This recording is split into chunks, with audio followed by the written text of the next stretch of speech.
fried my bearings, and you can see the excessive slop. I'm welding definitely after 4 or 5 hours. I can see the inconsistency between my welds. So we went. Josh Kramer's for Welding. Huge shout out to Welding Supplies from IOC.com. In dire need of a new welding helmet and some new welding reels. We contact them within 2 days of ordering. Like, I ordered it like 3 o'clock, and within 2 days all this stuff showed up. So awesome, fast shipping. I'll show you what I did. Like I said, a lot of people use diamond lead reels. There's aluminum reel. There's a bunch of reel companies out there.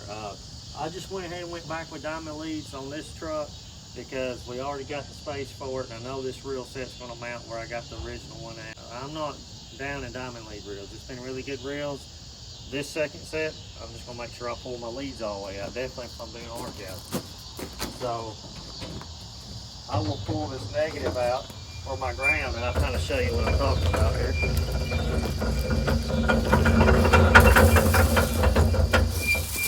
And this makes it really easy on the lot.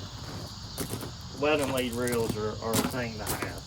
But the issue that I'm having was both of my reels actually got seized up.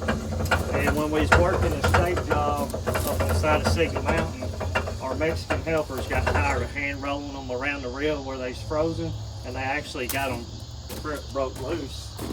But come right here, baby. I've been needing a new one of these for a long time. I'm just trying to make what I got do. We got us another digital Infinity Series welding helmet. Same one that I've had. I've had that one for about 6 or 7 years. I love these helmets. You got good visibility, and of course I run auto darkening. We do have our hot liner style old school helmet that I run a lot with the flip lens. This one's actually got the hard hat built into it. So when I'm on a job site where I got to have headwear protection while I'm welding, this is the helmet I use, and a cool background behind this, my grandpa's welding helmet. So either way. Try it on for us. That one there is a whole lot much lighter. I mean, these hats are lighter, and the auto darkening, you know, instead of flipping up and down. A lot of guys like these helmets. I like both, but that's my choice. Either way, we're gonna get these reels swapped out and get on trucking down the road, get ready for next week. I had for about a year, almost 2 years. I do a ton of arc gouging. If you get welding lead reels and it's your first set, here's a tip that I learned the hard way.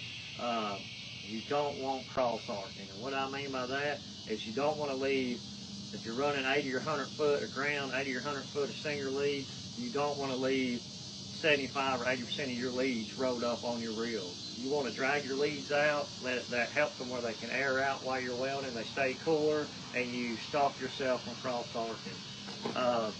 The issue I had, I fried the bearings in my reels, and I would get a lot of inconsistency when I was welding for prolonged time.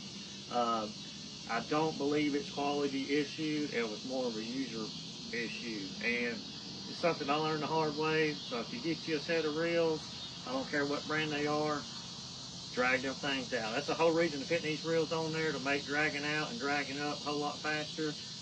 Takes you 10 seconds to pull that other 60 foot out or 80 foot of lead out. You can roll your leads up, just keep them apart from each other.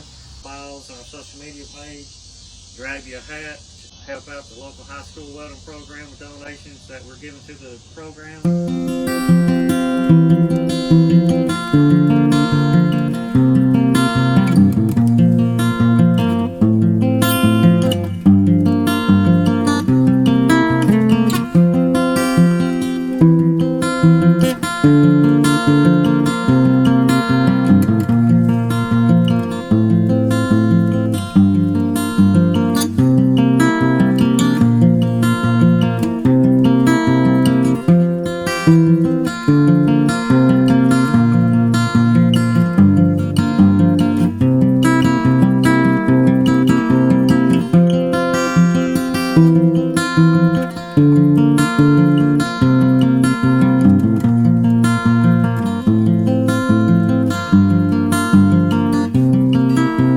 Bye.